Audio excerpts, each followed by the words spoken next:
Hello guys, क्या कभी आपने इतने उम्दा करेले खाए हैं? नहीं खाए हैं तो आप मेरी रेसिपी से बनाएं और खाएं। ये देखिए, इतना उम्दा, इतने उम्दे, इतने टेस्टी बने हुए करेले हैं ना कि लोग इन करेलों के साथ साथ आपकी उंगलियां भी खा जाएंगे। चलो हम स्टार्ट करते हैं आज की अपनी करेले की रेसिपी। उससे पहले हम अपने ब्लॉग की ओपनिंग कर लेते हैं। हेलो गाइस, अस्सलाम वालेकुम। मेरा नाम है आसमा आसमा की रसोई में आप सभी का स्वागत है। आज हम बनाएंगे मसाले वाले भरे हुए करेले। भरमा करेले भी इसे कहते हैं और मसाले से भरे हुए करेले भी कहते हैं। इतने टेस्टी हैं ना ये कि इन्हें खा के, इन्हें देख के आप रुक ही नहीं पाओगे, आप बनाओगे ज़रूर। ये देखो, सबसे पहले हम करेला अच्छी तरीके से छील लेंगे और छीलने के बाद में सारे करेलों को हम साइड कर लेंगे। अच्छा, ये जो इसके छिलके हैं ना, हम इन्हें फेंकेंगे नहीं। बहुत से लोग क्या करते हैं, छिलकों को फेंक देते हैं, लेकिन मैं आपको बताना चाहूँगी कि करेले का जितना भी विटामिन होता है वो इन छिलकों में ही होता है। और आप मेरे तरीके से बनाओगे ना तो यकीन मानो, ये कड़वे करेले भी आपको इतने टेस्टी लगेंगे ना कि इसके आगे मुर्गा बकरा सब फेल है। जैसे ही करेले हमारे सारे छिल जाएंगे, फिर हम इसमें बीच में चीरा लगाएंगे। आप ध्यान रखें, चीरा पूरा आर पार ना करें, सिर्फ बीच में ही लगाएं। और फिर जो जो इसके बीज होते हैं, इनको भी हम सबको निकाल के उस छिक्कल में ही मिला लेंगे। अच्छा, मैं ना ये बीज भी नहीं फेंकती, आप यकीन मानो, मैं करेले का कुछ भी मटेरियल वेस्ट नहीं करती, सब यूज़ करती हूँ। उसके बाद हम क्या करेंगे, नमक डालेंगे 2-3 चम्मच अच्छी तरीके से, और सारे करेलों में अच्छी तरीके से नमक लगा लेंगे, अंदर भी बाहर भी। और जो इसके छिक्कल हैं उनमें भी अच्छी तरीके से हम नमक मिला लेंगे। इससे क्या होगा, हमारे करेलों का जितना भी कड़वापन है वो सब निकल जाएगा। अच्छा, मेरे पास धूप में सुखाने का टाइम नहीं था, तो मैं क्या करूँगी, एक आधा भगोने में पानी लेके उसमें एक चुटकी हल्दी और 1 चम्मच नमक डाल के ये करेले डाल दूँगी और सिर्फ 5 मिनट के लिए मैं करेले छोड़ूँगी। जैसे देखो मेरे करेलों में भाप उठने लगेगी, मैं फ़ौरन गैस बंद कर दूँगी और अपने सारे करेले बाहर निकाल लूँगी। जैसे ही मैं अपने सारे करेले बाहर निकाल लूँगी। अच्छा, मैं फ्लैट में रहती हूँ तो हमारे यहाँ धूप का दिखना और बारिश का दिखना ये सब बहुत कम हो पाता है, तो ये करेले मैं धूप में नहीं सुखा सकती। तो मैं क्या करूँगी, इन करेलों को बस मैं आधे से 1 घंटे के लिए सिर्फ पंखे की हवा में रख दूँगी। उससे क्या होगा, ये हमारे करेलों में जितना भी पानी भर गया है ये सब निकल जाएगा।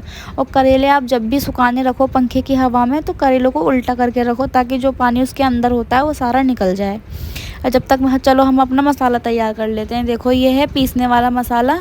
2 बड़ी बड़ी प्याज, लहसुन और सौंफ, इसको मैं बारीक पेस्ट बना लूँगी। ठीक है, ये प्याज मैं फ्राई करूँगी। ये 3 टमाटर की मैं प्यूरी बनाऊँगी। प्यूरी बनाने के बाद ये देखो, ये मेरे करेले हैं जो मैंने अब आपके सामने पंखे से उठा के ले आई हूँ। अब चलो मैं अपना मसाला तैयार कर लेती हूँ। और अब जब तक मैं अपना मसाला पीसूँगी, इतने मैं अपनी प्याज भी फ्राई होने के लिए रख देती हूँ, क्योंकि जितना भी टाइम लगेगा इन करेलों में, सबसे ज़्यादा टाइम उसमें इस प्याज को भूनने में ही लगेगा। बाकी करेले हमारे फटाफट तैयार हो जाएंगे। मुश्किल से आधा घंटा लगता है इसे बनाने में। बस आप प्याज ही समझ लो, जितना भी टाइम लगेगा प्याज में ही लगेगा। अच्छा, हमें प्याज को भी बहुत ज़्यादा ब्राउन नहीं करना है, बस हल्की ब्राउन हो जाए, हल्की पिंकिश रहे, हमें इतना ब्राउन करना है। अब हमें क्या करना है, वो जो हमने करेले के छिक्कल निकाल के रखे थे और जो हमारे बीज थे वो भी हम इस प्याज में डाल देंगे और इन तीनों चीज़ों को अच्छी तरीके से फ्राई करेंगे। इसमें भी हमारे कम से कम, आप इसको कम से कम 5 मिनट तो फ्राई करना, क्योंकि ये जो बीज हैं एकदम करारे हो जाएंगे और ये जो छिलके हैं ये भी बिल्कुल करारे करारे हो जाएंगे। इससे क्या होगा, इसमें जो भी थोड़ा बहुत कड़वापन है वो इनका सारा निकल जाएगा। अगर आप किसी भी सब्ज़ी को बना रहे हो, अगर आप मसाला अच्छे से भूनते हो, अच्छे से सारी चीज़ें फॉलो करते हो, तो यकीन मानो आपकी सब्ज़ी बहुत अच्छी बनेगी। काफ़ी सारे लोगों की शिकायत रहती है कि मेरे करेले तो कड़वे बनते हैं, चाहे मैं कितने भी अच्छे से बना लूँ और मैं इतनी मेहनत से बनाती हूँ वो फिर भी कड़वे रह जाते हैं, तो मैं इतनी मेहनत क्यों करूँ। उसका कारण सिर्फ यही है कि लोग अच्छी तरीके से करेलों पर नमक नहीं लगाते, उन्हें थोड़ी देर रेस्ट के लिए नहीं छोड़ते, और एक अपना मसाला अच्छी तरीके से नहीं भूनते हैं वो लोग। अगर आप यकीन मानो, किसी भी सब्ज़ी का, ये तो खैर करेले, किसी भी सब्ज़ी का अगर आप मसाले की भुनाई अच्छी तरीके से करोगे तो आपका खाना हमेशा इतना अच्छा बनेगा कि लोग बिना तारीफ़ करे आपके घर से जाएंगे ही नहीं। ये देखो, बात करते करते हमारा मसाला भी भुन चुका है। जब साइडों से ऐसे तेल दिखने लगे तो आप समझ जाओ आपका मसाला बिल्कुल भुन चुका है और वो तैयार है। अब हम इनसे क्या करेंगे, सारे मसाले को एक प्लेट में निकाल लेंगे और जो भी इसमें एक्स्ट्रा ऑयल बचेगा उसमें हम 1 चम्मच जीरा डालेंगे। जीरे को अच्छी तरीके से तड़काएंगे। जब तक हमारा जीरा तड़क रहा है, हम बाकी अपने मसाले निकाल के तैयार कर लेंगे। जैसे ही हमारा जीरा भुन के तैयार हो जाएगा, उसके बाद हम इसमें प्याज, लहसुन और अदरक का पेस्ट डालेंगे। उसमें हमने सौंफ भी थोड़ी सी पीस रखी है और एक बारीक पेस्ट बना रखा है। जैसे ही हमारा जीरा तड़क जाएगा, हम उस मसाले को इसके अंदर डाल देंगे। उसके डालने के बाद में हम उसे 1 से 2 मिनट तक भूनेंगे मसाले को अच्छी तरीके से। आप जब भी किसी भी सब्ज़ी का मसाला तैयार करें तो उसकी भुनाई बहुत अच्छे से करें।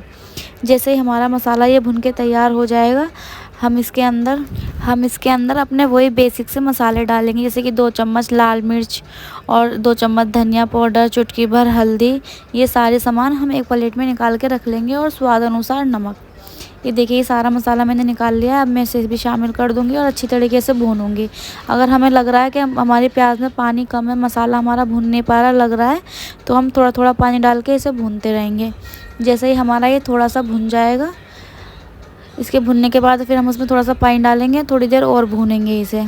थोड़ी देर भूनेंगे, जैसे देखेंगे हम थोड़ा सा तेल ऊपर आ रहा है हमारा मसाले में से, ये देखो, वैसे ही हम इसमें टमाटर की प्यूरी ऐड कर देंगे। टमाटर की प्यूरी ऐड करने के बाद भी हम इसको बहुत अच्छी तरीके से फिर से भूनेंगे, जब तक हमारा मसाला अच्छी तरीके से पक नहीं जाता। चलो जब तक हमारा मसाला पक रहा है, प्लीज़ आप मेरे चैनल को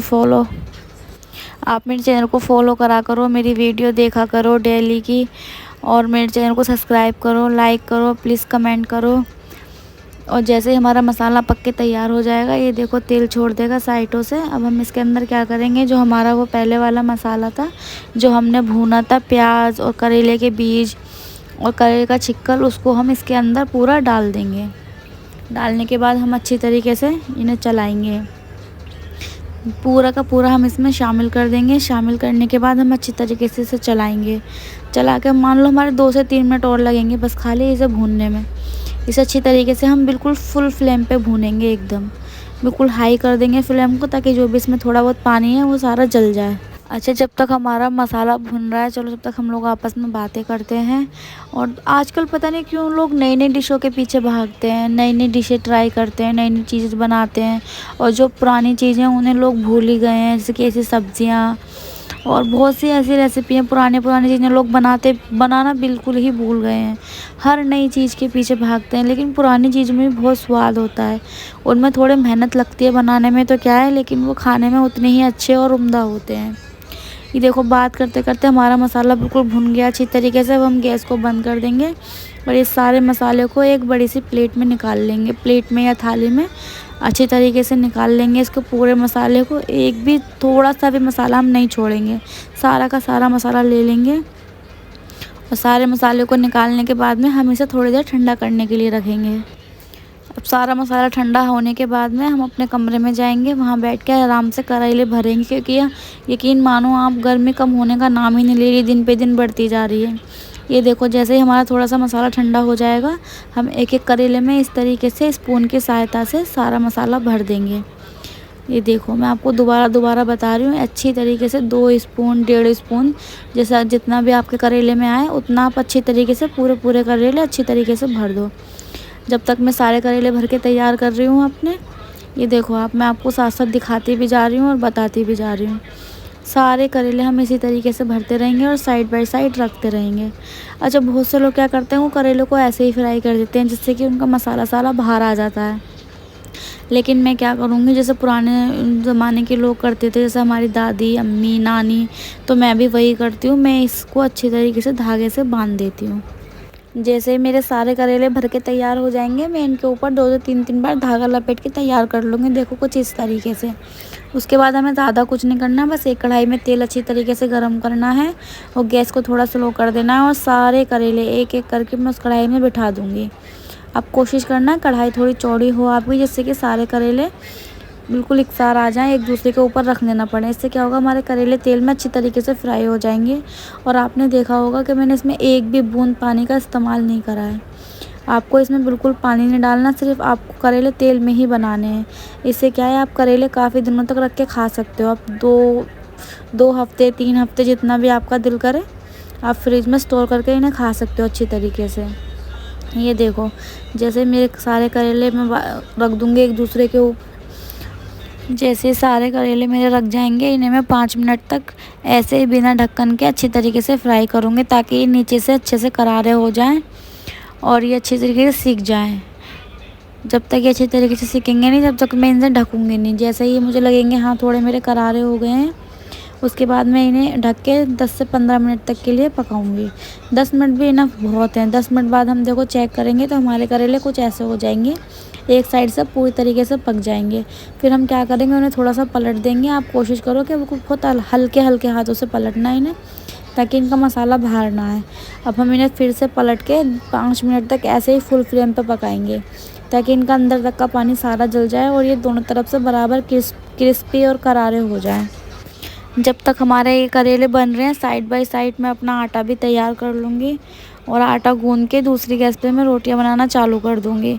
ये देखो, जैसे मैं आटा गूंद के हटी, दोनों तरफ से मेरे करेले अच्छी तरीके से फ्राई हो गए।